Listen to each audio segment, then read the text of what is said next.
It's time for the man who's never boring. Welcome back to the program. James Morrow here, sitting in for Paul Murray Live, and it's a great honor for me to be in the chair tonight because I'm pleased to say that I am joined now by none other than Reform UK leader Nigel Farage. Nigel, great to see you. It's been a long time. Great to see you.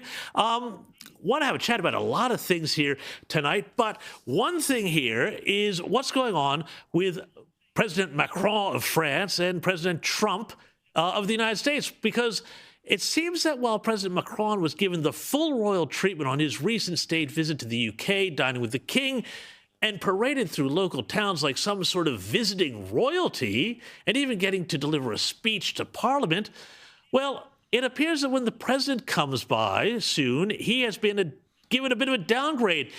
He's not going to be able to address Parliament following Macron's much more, shall we say, bountiful trip. Nigel, this seems a little bit of an embarrassing treatment here. What happened to the special relationship? James, hello. Very good to talk to you again. Yes, I mean, Macron was here like an emperor, I'd say. An emperor. An open-top carriage, sitting next to the king through the streets of Windsor, grand dinner, as you say, addressing Parliament. And then, right at the end, a press conference at which he admonished us and said, how dare you vote for Brexit, you stupid people. It's making you poorer. It's making your borders more open. I mean, literally lectured us in the most astonishing way. Yet the Donald, who's back on his second visit, will be stuck down in Windsor. He'll get to spend loads of time with the King, but that's pretty much about it. It tells you everything you need to know about the globalist Labour government. They might be nice about Trump in public because they want to avoid punitive tariffs, which has worked to a certain degree.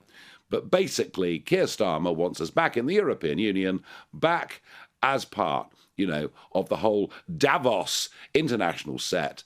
And really, his behaviour towards these two says it all. And America is our most important ally. Without America, we are defenceless. And yet Labour just don't seem to understand that. Well, they don't seem to understand that here in Australia either. It does seem shocking to me, given the buddy-buddy image that Kier Starmer tried to present at the G7 the other week in Canada. But I want to ask you about this, Nigel, because apparently you say you're going to push for Parliament to be recalled in September to let Trump come and address the MPs. What sort of response are you getting to this overture? Yeah, well, Reagan addressed both houses of Parliament. Clinton addressed both houses of Parliament. Obama addressed both houses of Parliament. And this is a president in his second term. So Parliament is due to go into recess on the 16th of September. Trump arrives on the 17th of September. Not very difficult, I would suggest, to keep Parliament open for one extra day.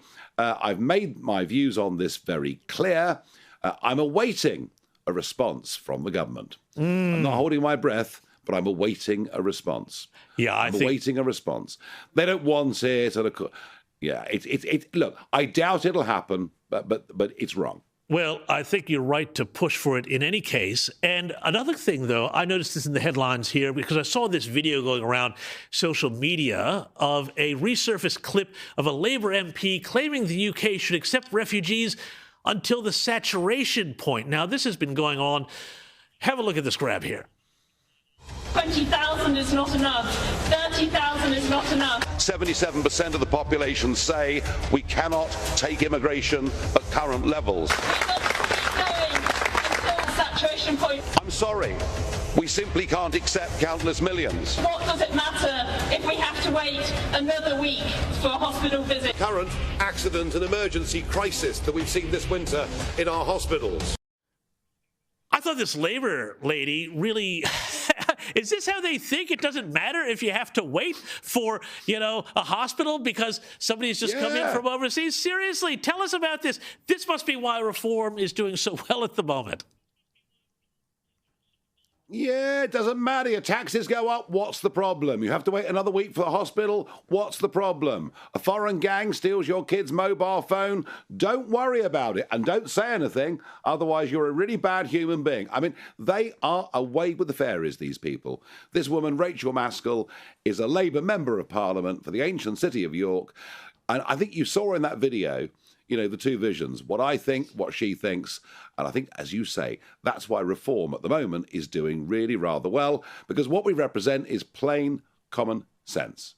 That's the sort of thing that we could use a bit of here in this country, Nigel. But before I let you go here, another story here about, you know, because I say to everybody in Australia that the UK is like the early warning system for everything in Australia, and we just need to pay attention and not do this stuff. The Centre for Social Justice think tank in the UK has reported that now people who are on the full whack of benefits in the UK, they get £2,500 more per year than somebody who's actually going to work every day on the minimum wage. No wonder the UK's economy is slowing without any productivity or incentive to go to work. Yeah.